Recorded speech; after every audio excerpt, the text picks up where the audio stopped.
ये पॉडकास्ट वास्तविक घटनाओं पर आधारित एक नाटकीय प्रस्तुति है। हमारा उद्देश्य जागरूकता फैलाना और इस घटना के सामाजिक व मनोवैज्ञानिक पहलुओं पर चर्चा करना है। कृपया इसे संवेदनशीलता के साथ सुनें।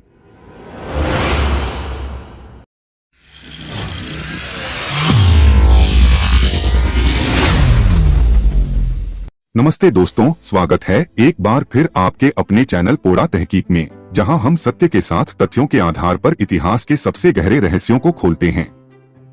आज रात हम आपको ले चलते हैं 1888 के लंदन की उन अंधेरी कोहरे भरी गलियों में, जहां एक नाम गूंजता था।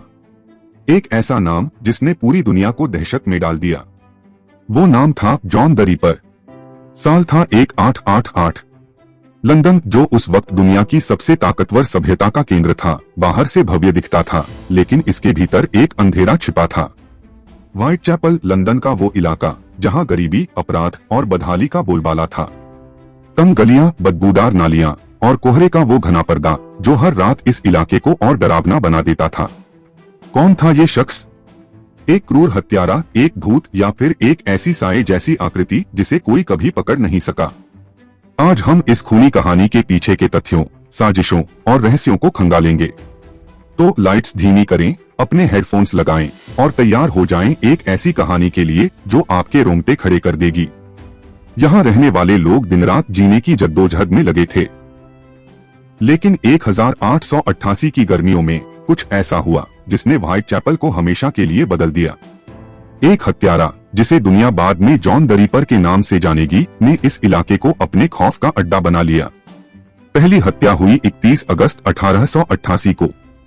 मैरी एन निकोल्स, एक 43 साल की महिला, जिसकी लाश व्हाइटचैपल की एक गली में मिली।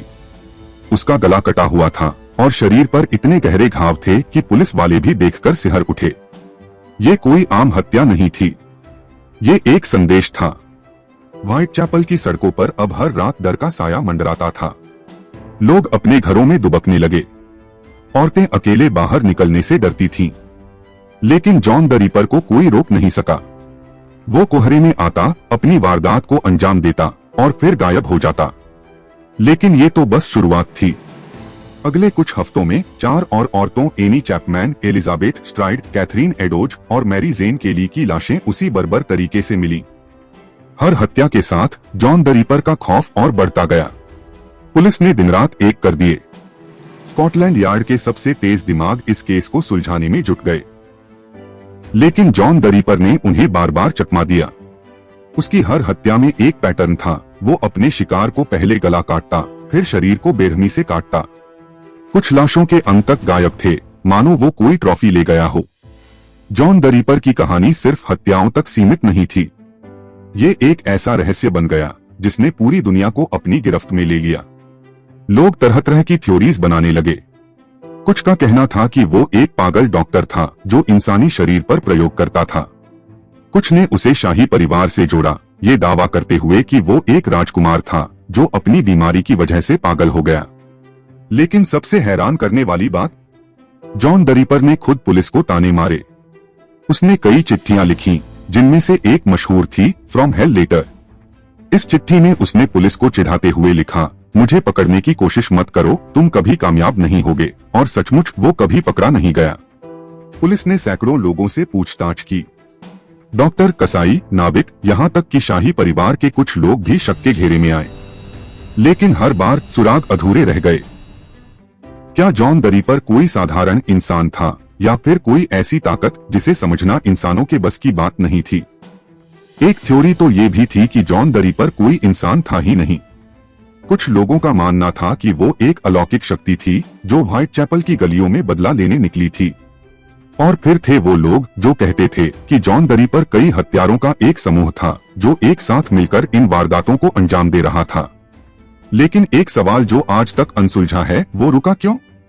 नवंबर 1888 के बाद जॉन द रीपर की हत्याएं अचानक बंद हो गईं। क्या वो मर गया? क्या उसने लंदन छोड़ दिया? या फिर वो आज भी किसी और रूप में, किसी और शहर में अपनी खूनी कहानी लिख रहा है? आज 137 साल बाद भी जॉन द रीपर का नाम सुनकर लोग सिहर उठते हैं। उसकी कहानी ने किताबें, फिल्में और अनगिनत कहानियां जन्म दी। लेकिन सच क्या है?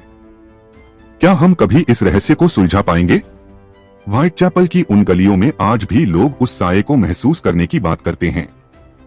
कुछ कहते हैं कि जॉन द रीपर की आत्मा आज भी वहां भटकती है, अपने अगले शिकार की तलाश में। तो दोस्तों, आप क्या सोचते हैं? कौन था जॉन द रीपर?